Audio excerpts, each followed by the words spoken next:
warahmatullahi wabarakatuh. Perkenalkan, nama saya Marhama dengan prodi jurnalistik dengan NIM 50500121008. Baik, kali ini saya akan membawakan materi yang berjudul konsep dasar ekonomi, yang dimana ada 4 poin utama, yaitu pengertian ekonomi, kekuatan yang mempengaruhi ekonomi media, perspektif ekonomi makro dan mikro, dan yang terakhir yaitu pengaruh media industri terhadap pendapatan negara. Baik, langsung saja kita membahas selanjutnya.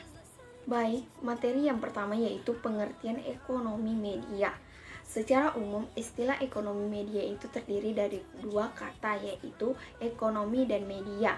Menurut Samuelson dan Nordhaus, Usman KS 2009 menggambarkan bagaimana kita manusia memanfaatkan sumber daya produktif yang terbatas yang digunakan untuk menghasilkan komoditas dan mendistribusikan kepada manusia atau kelompok manusia lainnya, sehingga menyelidiki apakah mereka adalah sumber daya atau hal-hal yang digunakan untuk menghasilkan barang dan jasa, dan konsumsi penggunaan barang dan jasa untuk memuaskan kebutuhan atau keinginan.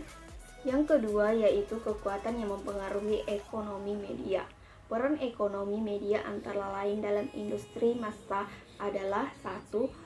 Peran ekonomi media mengoptimalkan perusahaan media industri media massa yang ingin menghasilkan keuntungan untuk menopang industri media massa itu sendiri. Yang kedua, peran media industri adalah untuk menarik perhatian konsumen dan pengiklan, sedangkan industri media massa menggunakan sumber daya industri yang terbatas untuk memenuhi kebutuhan khalayak.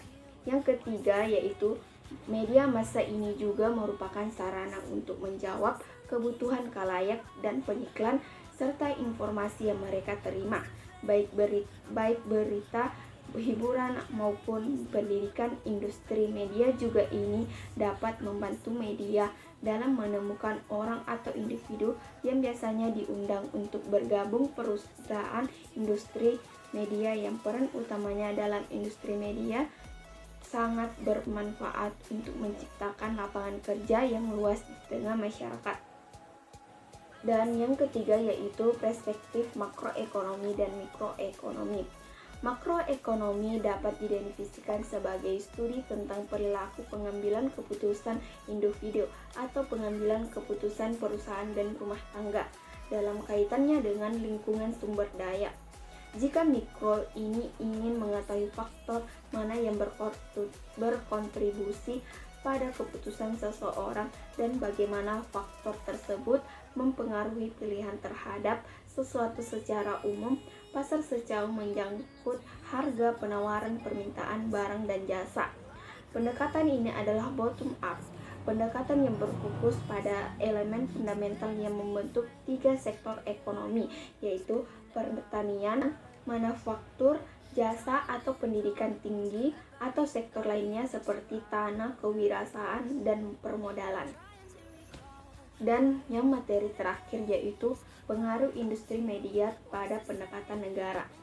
Seiring dengan perkembangan zaman pada saat ini berdampak juga terhadap perkembangan media, di mana juga mengalami perkembangan yang cukup pesat. Berdasarkan data yang diduplikasikan oleh Badan Pusat Statistik atau BPS menyatakan bahwa sektor industri pengolahan tahun 2014 memiliki peran yang sangat kuat terhadap produk domestik bruto atau PDB, yang dimana jumlahnya sebesar 21,02%, serta tingginya kontribusi sektor industri pengolahan terhadap PDB tahun 2014 yang didominasi oleh satu kegiatan industri pengolahan makanan, di mana sektor industri ini sangat berpengaruh terhadap pendapatan suatu wilayah atau negara, yang meningkatkan pertumbuhan ekonomi yang begitu pesat serta pertumbuhan lapangan kerja di tengah masyarakat masa kini yang menggunakan media. Baik, itulah tadi materi yang mengenai tentang konsep dasar ekonomi media. Dan sekian dan terima kasih. Assalamualaikum warahmatullahi wabarakatuh.